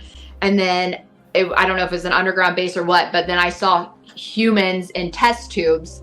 And then I was like, whoa, I wonder if that was like a real remote viewing vision, or if, you know, or I'm making that up. But then I was on YouTube and I saw like an ad for a video that was like, remote viewer says he saw test clones. And then babies in test tubes or human clones or something, human cloning facility. And then the craziest thing is there was some other guy who's on YouTube claiming to be a clone. And then I looked up the cloning place, and there's a real place that's doing clones. Unless the website is fake. But then you look at celebrities like Kris Jenner who are claiming that, you know, their 30 or 60 years younger face is from plastic surgery. Like, I don't know, it just makes you wonder. Wait. Don't stop there. What do you talking about? Wait, you can't say that. What do you mean, Kris Jenner and his face? Now you're on the KJ thing. We started talking about the Jenners and the Kardashians. Now I know something about. No, I don't watch that show at all, but I know who Kris Jenner is. You know. Wait, what? What were you saying? Yeah, I don't know. Have you seen recent pictures of her? She literally looks like Kim. She looks so young. She looks like she's 30 again, and everyone's like, "Oh." But those are pictures, honey. Like you don't see her in real life. Yeah, you know what I mean. But there's like a running conspiracy theory that Well, that's silly. I'm sorry, but that's too far gone. I have to say something. Okay. You don't Just to fill see you guys in her. on the You don't know conspiracy. her. Look, you can look at anybody in a video or on a magazine and but until you see that Well, you know, and to that point, it does go with a lot of these filters that you see on these girls using now and stuff like that. Thank you. And then you see what they look like in real life, and then you see it's like, holy cow, like that's not even the same person. But one thing I did want to touch back on, you were talking about the remote viewing, and Baker, you might know what I'm talking about with this, but wasn't it one of those people that the CIA was using to do that? Weren't they the ones that came out and said, I forget which planet it was, but it was before we even knew that this planet had rings. They were talking about that planet having rings around it. And they were like, no, that planet doesn't have rings. And then, 10 years later with better telescopes and things like that, they're like, oh, it does have rings. And I thought that was interesting. They're talking about Jupiter. They did a remote viewing to like Europa or one of the Jupiter moons, and they had described that, hey, there's a faint set of rings around Jupiter, and then they said no, there's not. And then later on, whenever we did the Voyager missions and Voyager got a close-up look of Jupiter, you can actually see the rings around Jupiter. So yeah, and I don't want to. I said it earlier. I don't want to repeat myself, but everything she was talking about and the remote viewing stuff, when you look back at how much money they spent in today's dollars, in 1970, these governments spent billions and billions of dollars on it. It's super interesting. Yeah, it's crazy. Mm-hmm. Yeah, definitely cool stuff. And, it's weird to think. And, like I was saying, they were having, the CIA, the people were having 20 to 30% success rate. And that's in LW. I think you talked about it. They found, the missing submarine. They found, there was that person that was, on the FBI watch list, and they said, hey, this is where they are, blah, blah, blah. And they found the person there. There was, so many things like that it's that's not a coincidence. Right. That just reminded me of one time my friend lost his, forgot where he parked, and he texted me and he's like, I forgot where I parked. Will you send me good vibes so I can hurry up and find this? And then I heard in my head, look for something red. So I told him to look for something red. So he said he followed a lady in a red dress, and then he found his car parked next to a red car.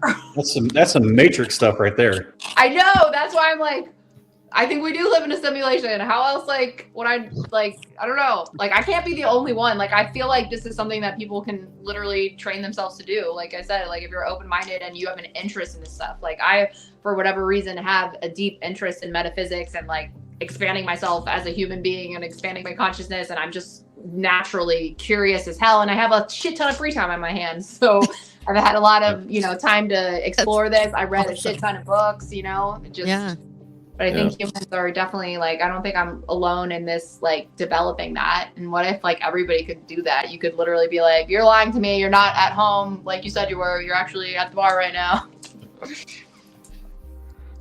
Yeah, man. Well, I do want to. People who aren't curious, I just don't understand it. Right. It's just so boring not to be curious about, where we live and what's going on. It's a lot of fun stuff to look into. Mm-hmm. Well, I was talking to my husband about this and talking about LSD and how governments use this and as psychological, and it's so interesting and it's scary at the same time, all this stuff.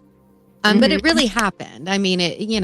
Please, they used LSD, use that stuff for. Well, and this might go into the MK Ultra stuff, but wasn't the CIA experimenting with DMT?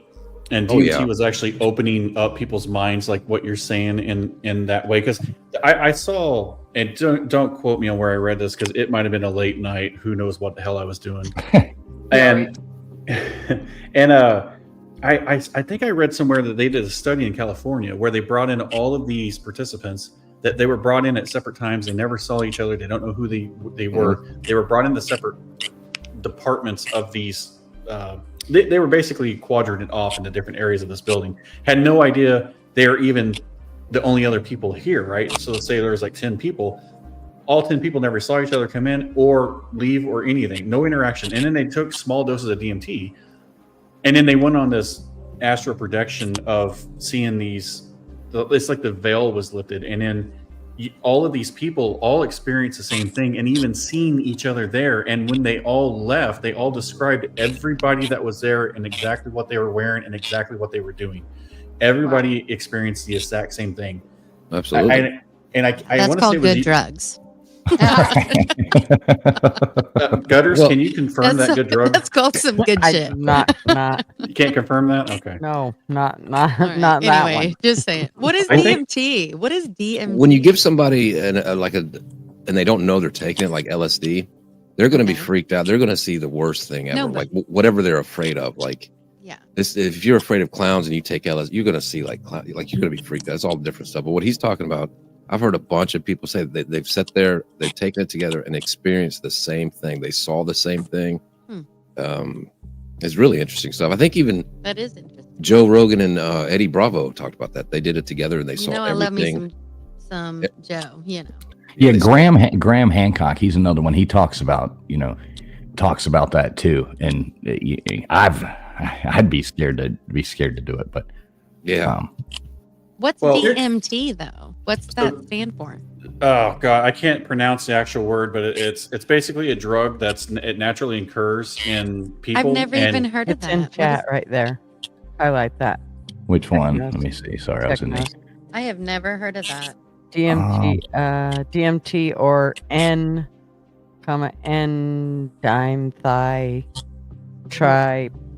time mind. exactly. Why am I- See, I can barely pronounce my last name, and I'm not going to try Well, that that. I've never even heard of it. So this is interesting. Dimethyltryptamine. Yeah. Hey Baker. Yes. If you don't mind, I've only got a spot. I got two people in the back wanting to come up for a second. Stay in the back, though. I'll bring you back up. Okay. Yeah, no problem. I will dip out for now. Yeah, stay in the back. We'll bring you back up. All right. So real quick, we're gonna take a couple people. We've got. Let's see here, real quick. We got. Let me see. I got to do this right here. So we're gonna pull this one down and bring this over here like this, and somehow I don't know how we doing this. I got it all screwed up. other way. What's up? I You got you had it right you. the first time. I know. What is going on, Mrs. Mack? How you doing tonight? Oh, hey guys. I just wanted to be a fly on the wall. Oh, okay, cool. So what you got to add to it? We only got 6 spots here. On this thing, we got Gemini. So what do you think about it, Mrs. Mack? What do you think about all the stuff we've been talking about? Oof. That's a whole lot of prosody in China, my friend. That's a whole lot of coverage, and I ain't got a disc big enough to do that amount of ground. I love that. I come out here just chill and listen to y'all. Well, I heard you commenting there, read you commenting there on the flat Earth thing, and you were like saying that's talking your Oh, well, thing. you know you always give me shit, flat Earth. You know Well, that. yeah, I'm not calling. You know that, fools. Just because I'm one of those globetards doesn't mean that That's you okay, have and to- you still believe that we went to the moon. I never said that. I never said Ah, He kind of just said he believed we didn't. that. Right. I It mean- took a lot to make me believe that. well, there's a lot of time and space between our continuance of when we thought this and when we don't. So, yeah, Right. there's time for discussion. Well, we just have to, or Miss Mac, we just have to give them time. Yeah. They'll there's time for they'll discussion. understand eventually. We'll come around. That's Can right. I'm taking the cam off. Okay. So what else you got to add for us here, Mrs. Mack? There's been so much though. I have really enjoyed Statements by Alex. Thank you. Oh, good. Did you make sure to sub up her channels there? I think that I did. When I first got on, I always sub up people, but at the same time, I don't agree. I disagree, but that's not And about that's me. okay, It's, too. it's Yeah. That's right. okay too. I just try to jump on and nothing that she said that I didn't necessarily agree with. We all just have our own things that we look at differently. I think that a lot more education in the rabbit hole would do her a lot better. Mhm. That makes a lot of sense. I'm excited about What was that second one? The Is that an ADHD education drug? of the edumacation. The edumacation in the rabbit hole. I like it. I don't even know. Well, Mrs. Mack, you got anything else to bring up? I got to bring a bad Gemini up. We got to wrap Nah, this you up. bring them up. I just wanted to holler at y'all. I didn't even Aw. really want to say anything, but I know you got other brothers wanting to come up, and I love you guys, and I'm listening, and we're always listening, and keep doing what you're doing, fools. Well, I love Aw. you, LW. I love you. I love you, Gutters. Mrs. Love Mack, you, You darling. guys are freaking amazing. KJ, I don't know Aw, a whole I lot don't about know you, but you, you're but cool I'm as a excited fucking about it. fan, my gal. Stop it. Um, all right. Love you more, Mrs. Mack. Love you more. We always do appreciate yeah, you being I'm around. dropping off. Bye, girl. Love you, hon. All right. Good night, Mrs. Mack. All right, we got one more guy coming up here. I know we told Alex we wouldn't keep her for much more than 2 hours, so I don't really want to drag her whole night out. But we do have a sensation coming up here with us. Bad Gemini, what's up, buddy? How you doing? Hey, how y'all doing? I don't like to be overhyped. I'm just a regular guy, but I am cammed up. So how y'all doing? I'm listening. I'm intrigued. I will say this: when it comes to tarot prophets, it's like, you know, corrupt officials versus street gangs, right? They may operate in the same way, but they're backed by different things.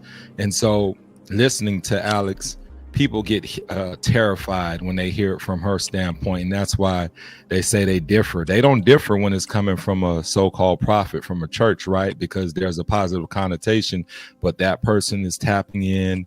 They're giving you insight to what they see for your future. They're just not asking for a palm reading. And so I'm always intrigued when it comes to those two different, you know, sides, because it's essentially the same thing. Like, you can go to someone who's a tarot reader and they can give you the same information from somebody who's prophetic.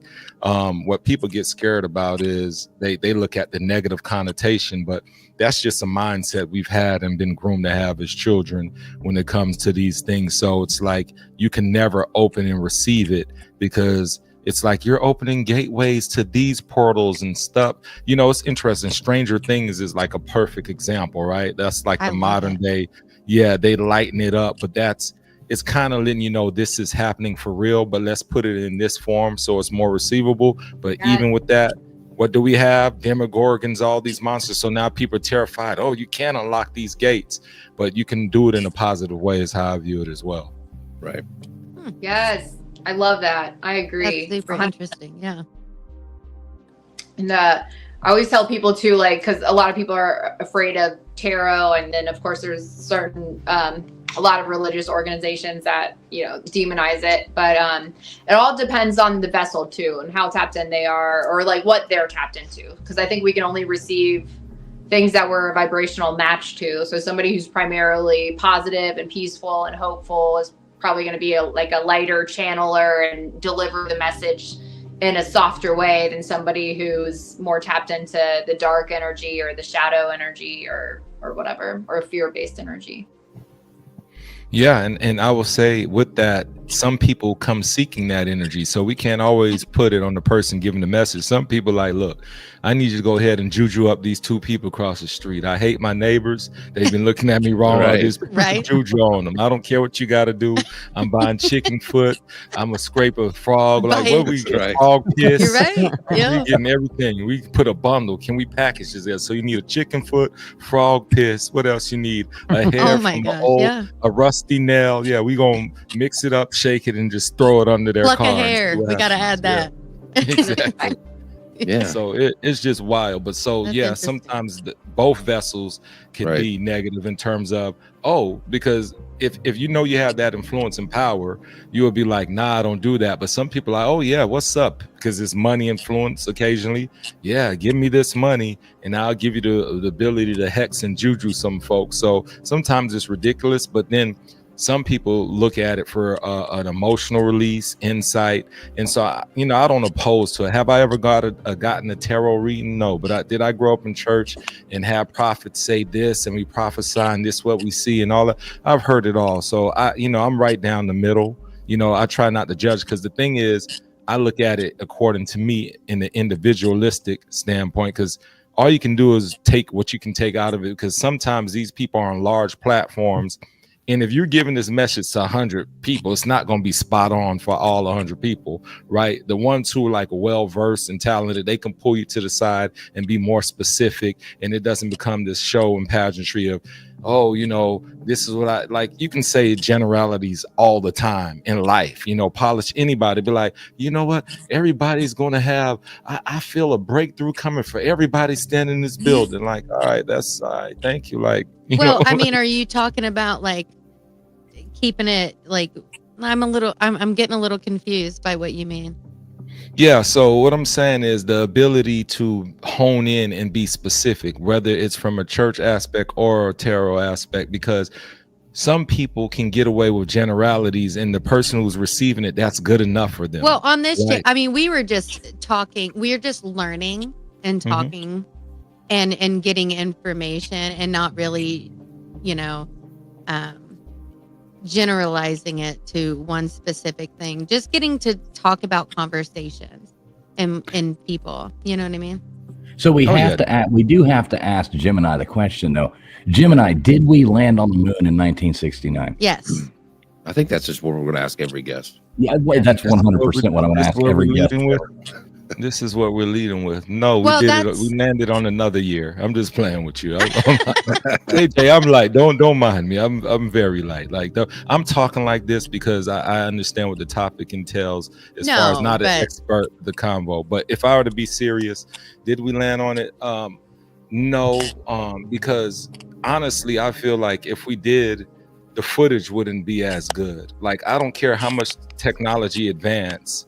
When Back you look then, at footage, it's just it's no, like if it would have been some blurry, sketchy type thing, you're like, I don't know. I'd have been like, you know what, that it might have happened because technology was not that advanced. But when it's to the level of movie quality and we got the details and all of that, like we're not that perfect. We're still messing up. So to have it that flawless of an execution, that's what allows me to just say, I'm not quite sure, because honestly, if we would do it again, like if this is, I use the two examples, air and water.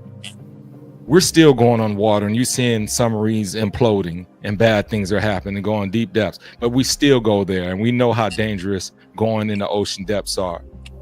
Yet we're not willing to go back there again. And so that's the confusion. You know what I'm saying? If you can go deep, then you can go high, right? It shouldn't be one or the other. So that's how I look For at it. real. Oh, No, I God. agree. Here we go, gutters. Here we go. Sorry, Gemini, you do it every time. I'm just gonna She sit doesn't here have and the be name quiet. Gutters Pub for nothing, folks. It's That's not right. No, but Look, I agree. I think that's good. Yeah. Yeah, that's such a good point. Yeah. That's cool. Look, Well, I Gemini, don't you got anything else want for to us, hold kid? time. Look, I know you said, 2 hours. We're not going to hold you. Alex, I appreciate you, KJ. I like your vibe. Gutters, she's nothing but trouble. Trapping crew, he's always smooth. No problem with him. IW till next time. So, look, I'm not going to hold you up. And you got, what's your boy? He's in the back lurking. I didn't want to do him like that, but I just made a quick cameo out of respect. Hey, This is a super great cool. combo. Yay. Thank Always, you. always Next have time, Gemini. I can I delve love in. Gemini. He's a good buddy of mine here on YouTube. Yeah, so that's awesome. he's always got a good take. He and I we like talking some shit on YouTube every now No, and then. I together, dig so, that. Yeah, that was so Yeah, cool. we have a good time. I've learned a lot in these few minutes, and you're opening in my mind. So I'm not going to say I'm going to research, but I'll put it this way: I'm definitely not closed-minded. So I appreciated it. Yeah. Oh, thank you. Thanks for joining us. Till next time. See you. All right, much appreciated there, brother. Cool. We'll talk to you soon, man. All right, and we'll bring Baker back up here for a minute before we close this out. And look at this. This stupid thing needs to set itself right. So, what's your take on all that, Baker? What do you think? Well, first of all, thanks for saying that I'm lurking. Ah, God dang. Baker, Alex, in case you don't know, Baker's usually one of our hosts that comes up on here. He was just getting back in from being out of town, so he was joining us late. But he does a lot of work in the background and stuff like that too. And yeah, so he's one of our normies, I guess, so to speak. I love it. He's very knowledgeable. I enjoy talking with you and a lot of the points that you brought up. Wow, perfect. And I just want to piggyback on what the other callers have been saying. You've really opened up you broadened my horizon as far as what I can look at. I've never had a tarot card reading. I'm not going to say I sit here and believe it, but I'm not going to sit here and say that I don't believe it. I mean, as many things that we've found in this universe that we never fathomed would be possible, and with new technologies we find out it actually is possible. I don't think that anything's impossible at this point. So definitely, I'm definitely taking this this whole conversation, I've definitely taken it a different way, just because I've never really thought of it the way that you put it earlier. So yeah. Thank you. That means a lot to me. All right. Well, on that note, anybody have any wrapping up thoughts they want to talk about? And we're going to end it with Alex. With bringing up some stuff with you and what you're doing. I want to make sure that everybody does know about those. But LW, Gutters, KJ, Baker, any of you guys got any last words you want to hit on with any of this? Or this was super interesting. I appreciate you coming on, Alex. There's a lot of, I love people who are open-minded and love to talk about these things. And really appreciate you coming on. It was fun, a lot of fun. Yeah, Thank it was you. great having you. Oh, thank you guys so much. I had a blast. Make sure you guys all sub up to Alex and her channel. It should roll up here any second. Yeah, did you make sure Gutters to drop her link before we get out of there on your side, and LW maybe you do the same if that's possible? Oh yeah. Into your things. I know there's people watching over at Gutters, and we appreciate everybody being over there. There's people on LW's watching, people on X. We're gonna give Alex the mic here at the end so she can at least explain to you guys where she is, how to find her, all that kind of jazz. So Alex, the floor is yours. Well, let me say one thing, please, Okay. real quick. Okay. Because I loved listening to you. I thought it was super cool. I hate that I missed so much of it. I didn't even get to listen to your videos, so I'm gonna go check it out. And yeah, super cool to meet you. Yeah. Well, thank you. So nice to meet all you guys. I had a blast. I had so much fun, and I just love having these conversations. And thanks for dealing with my wacky open-mindedness. I know I'm all over the place, and I talk in circles a little bit with the ADHD, but You're great. You're great. I feel like everything just reminds me of everything. But yeah, I can be found on Instagram at statementsbyalex. And also the Starletta show for my podcast on Instagram. And then if you're an animal lover, I just started a nonprofit animal sanctuary. And I do have an Instagram. I'm not super active on it yet because right now we're in the process of building Statements by Alex so we can fund it. So that's what I'm hoping to fund it through so we don't have to rely only on donations. So my goal with the animal sanctuary is for it to be a free roam sanctuary, holistic care and holistic nutrition, gardens, eco village type thing, and then a secondhand store, because I really believe in keeping our landfills clean and repurposing what we have. I don't shop at any other clothing places now just because fast fashion is so horrible. So I try to repurpose what I can from Goodwill. I'm with you. Yay. Yes, and make new things out of it. I do custom work. I don't think I mentioned I'm a clothing designer too. So I do clothing design. I do jewelry design. I make custom jewelry. Most of the stuff I make is custom. And then I also do human design, tarot readings, remote viewing tarot readings, which are a little more in-depth than just reading cards, and then astrology. And I'm very much into astrology and in-depth astrology readings. I do transits and progressions, which not that's more of like an advanced astrology thing, but you can find out so much from your life. You can look at the cycles and predict timing and stuff, and it just helps people find clarity, especially if you're going through like a dark night of the soul. I think astrology helps us understand why we are going through it and what we can learn from it. So anyways, I'm very passionate about doing all that. And you can, if you're interested in booking a reading or anything or working one-on-one, I take my bookings through DM on Instagram or TikTok. I also have a TikTok, Statements by Alex. And then my Starletta is also on TikTok if you're into comedy conspiracy, and that's Starletta's World. And then I have a YouTube channel, Statements by Alex, and then also another YouTube channel, the Starletta show. So I'm most active on Statements by Alex right now. And yeah, just trying to continue to do readings and sell jewelry and clothing to support my ultimate goal of opening the sanctuary. I've got 4 rescue dogs now, so hopefully I can rescue more in the future, and that is the ultimate goal. So thank you all so much for tuning in. I loved being here. Yeah, it's been awesome. And let me just add, all her links, I did put that in the description of the video. So the links to all her social media stuff and all that is in the description of the video below. So it's easy to find. Just go down there and click those links. Anybody else got any last words they want to say before we bolt out of here? No, just thank you so much. So cool. I love meeting new people. Oh, me too. Thank you. I think we need to have welcome. I think we need to have a part 2 at some point in the future if you're up for it. I'm totally down. Heck yeah. Yeah, we would love to have you back on with us. It's been very interesting. I do want to say before we go, thank you, Mrs. Mack, for the super chat there. Once again, really do appreciate that. And also do want to say out there to Yoda T coming in and Rita coming in the Cash Apps. Very much appreciated to all of y'all. Really appreciate that.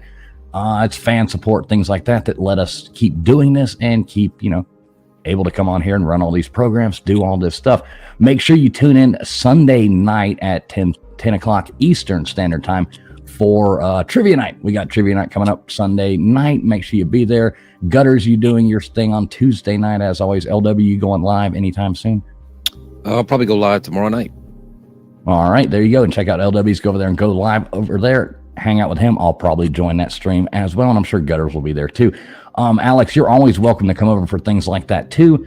I know you're not much of a late night person, but you're always welcome to join in on any kind of fun we're having over here. And we want to say thank you so much for coming on. It's been a load of fun. We hope everybody enjoyed it. Hang out for 2 seconds. We're going to wrap this thing up, go out the same way we came back in, and everybody hang out for 2 seconds. And so we'll be right back.